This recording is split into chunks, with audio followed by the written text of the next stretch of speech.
இன்றைக்கு புடிச்சிட்டு தான் போறேன், புடிக்கத்தான் வந்திருக்கேன். இன்றைக்கு புடிச்சிட்டு தான் போவேன், யாரு என்ன வந்தாலும் சரிதான். இன்னைக்கு எத்தனை மணிக்கு வரதுக்கு இருந்து நாம பிடிக்காம போறல.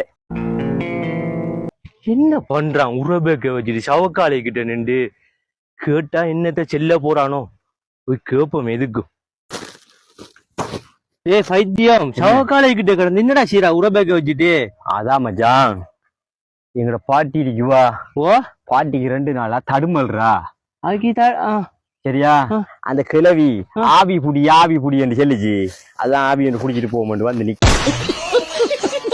ஐத்தியாரா சவக்காலை கிட்ட கிடந்தாடா ஆவி பிடிக்கிற வரங்க. ஆஸ்பத்திரியில ஆவி பிடிக்கிற, சவக்காலைக்கு என்னடா ஆவி பிடிக்கணும்? அந்த கிழவி அந்த கிழவிதான் ஆவி எப்படி என்ன பிடிக்கத்தாடா வேணும். அதான் ஆவி வந்து குடிப்போம். நான் 3 மணி நேரமா குடிச்சிட்டு இருக்கேன். இன்னைக்கு ஆவி பிடிக்காம நான் வர மாட்டேன் மச்சான். நீ ஆவிய புடிச்சிட்டு வா நான் போறேன். இல்லண்டா, நண்பனுக்கு நின்று ஒரு ஹெல்ப் பண்ணண்டா. இல்ல நீ புடி. டேய் இங்க வாடா, ஆவி எங்கடா பிடிக்கிற? ஆவி எங்க பிடிக்கிற? சவக்காலையில பிடிக்கிற. சவக்காலையில பிடிக்கிற ஆவி புடிச்சிட்டு வா. சாய் கிரிக்கெட்றா நீங்க ஹாஸ்பிடல்ல பிடிக்கிறல்ல?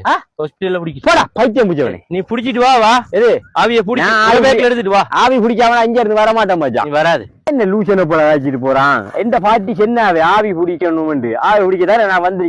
சவக்காலையில ஆவி பிடிக்காம ஆவி எங்கடா பிடிக்கிற? இங்க பிடிக்கணும். அது பிடிச்சிதான் வருவேண்டா. நீங்க எத்தனை பேர் போனாலும் சரிதான்.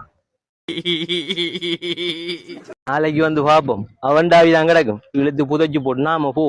இன்னும் லூசிடா, இங்க இருந்தா வரு தெரியாது எல்லாம்.